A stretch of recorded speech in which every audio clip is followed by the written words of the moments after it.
নমস্কাৰ বন্ধুসকল, তোমালোকক স্বাগতম জনাইছোঁ আজিৰ আমাৰ নতুন ভিডিঅ'লৈ। আজি আমি কথা পাতিব গৈ আছোঁ এজন ককাৰ বিষয়ে।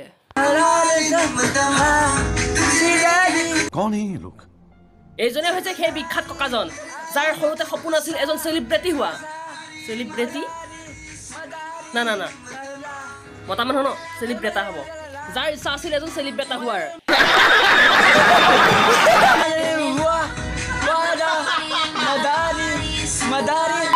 আমাৰ এই ককাৰ মুখত মাদাৰী বাহিৰে আৰু মুখত একোৱে নুফুটে মানে।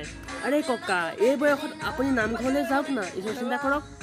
বিচাৰে টান টান শব্দকেইটা মুখত ফুটাবলৈ গৈ নিজৰ দাঁতকেইটা কিয় ভাঙিব বিচাৰিছেনো বাৰু?